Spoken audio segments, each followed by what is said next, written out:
সকলকে জানাই শুভ অরণ্য ষষ্ঠীর অনেক অনেক শুভেচ্ছা ও ভালোবাসা। আজকে জামাই ষষ্ঠীও বলে অনেকে। তো দেখো, সকালে আমি আমার বাড়িতে পুজো করে নিয়েছি। যেহেতু বাবার বাড়িও যেতে পারিনি, শ্বশুর বাড়িও যেতে পারিনি ষষ্ঠীতে, তাই আমি আমার পুজোটা এখানে কলকাতাতে আমি বাড়িতেই করি, তুলসী মঞ্চে বাড়িতে পুজো করি। তারপরে বরবটি আলু সেদ্ধ করেছিলাম, মুড়ি খেয়ে নিলাম। আর দেখো, ব্লিঙ্কিটে কিছু মাল অর্ডার করেছিলাম। তো আমার ময়দাটা খুবই প্রয়োজন ছিল, বাড়িতে বাড়ন্ত ছিল। আর এগুলো অর্ডার করেছিলাম, তো এগুলো সব ছিল, তো অর্ডার করেছিলাম। ছেলে একটা নিয়েছে কোক ড্রিঙ্কস, ওই যে পেপসি, আর লবণ নিয়েছি, আর এই যে হলুদের প্যাকেট, আর ময়দা, আর আছে মসুর ডাল। তো ওগুলো সব বার করে তুলে রাখলাম। এদিকে গরম গরম ভাতটা হটপটে ভরে রাখলাম। বরমশাই তো ডিউটি যাবে, আর ছেলে আর বরমশাইয়ের জন্য তো অবশ্যই রান্না করতে হবে। তো দেখো, প্রথমে পাঁপড়টা ভেজে তুলে রেখেছি, ভাতটা নামিয়েছি, কুকারে ডাল সেদ্ধ দিয়েছিলাম, মুগ ডাল হয়ে গেছে। ওইদিকে আলু ভাজাটা তেলে ছেঁকে একদম মুচমুচে করে ঝাল ঝাল করে ভেজে নিলাম। আর পনির বাটার মশলা করব।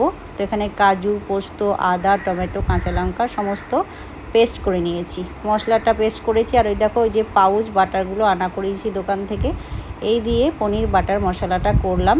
তো নিরামিষভাবেই করলাম, আজ যেহেতু শনিবার, আজকে ষষ্ঠীর দিনে অনেকের বাড়িতেই ভালো ভালো রান্না হবে, কিন্তু আমাদের যেহেতু শনিবার, সেই জন্য নিরামিষ রান্না করেছি। তো এগুলো সব নিরামিষ করলাম, আমারও খাওয়া হবে। আর ভাতে ঠেকাঠেকি করিনি, ভাতটা আগে করে গ্যাসটা মুছে তারপরে আমি কিন্তু এই সমস্ত রান্নাগুলো করছি। আলু ভাজা হয়ে গেছে, মুগ ডাল হয়ে গেছে, পনির বাটার মশলা হয়ে গেছে, ওইদিকে ভাত হয়ে গেছে, আর পাঁপড় ভাজা তো আছে। আর এই দেখো, ময়দার প্যাকেটটা কাটবো, তার আগে বরমশাই তো ডিউটি যাবে। তো দেখো, সঙ্গে আমের চাটনিও ছিল, তো বরমশাইকে দিলাম, খেয়ে দিয়ে ডিউটি বেরিয়ে গেল। আর অল্প একটু আটাও নিয়েছিলাম ময়দার সঙ্গে। তো কয়েকটা লুচি আমি গরম গরম ভেজে নিচ্ছি আমার জন্য। বরমশাই আর ছেলে তো, ওরা তো দুপুরে ভাত খেলো, তো ওদের খাওয়া দাওয়া মিটে যাওয়ার পরে আমার জন্য গরম গরম খাওয়ার আগে ফুলকো ফুলকো লুচিগুলো ভেজে নিচ্ছি। তো আমাদের দুপুরে লুচিই খাই ষষ্ঠীর দিনে। আর আমার বাবার বাড়িতে কিন্তু চিড়ে খায়, কিন্তু আমার শ্বশুরবাড়িতে লুচি খায়, সেই জন্য লুচি ভাজলাম। তো দেখো, কয়েকটা ভাজলাম, আর ওদেরকে রাত্রেবেলা ভেজে দেবো গরম গরম। তো ফ্রিজে রেখে দিয়েছি আটা মেখে, আমার জন্য এই অল্প কটাই ভাজলাম। সঙ্গে দেখো, রসমলাই নিয়ে এসেছিলো শিহরি থেকে, তো নেব। আর রসমলাইটা খুবই হালকা হয়, খেতে কিন্তু খুব ভালো হয়।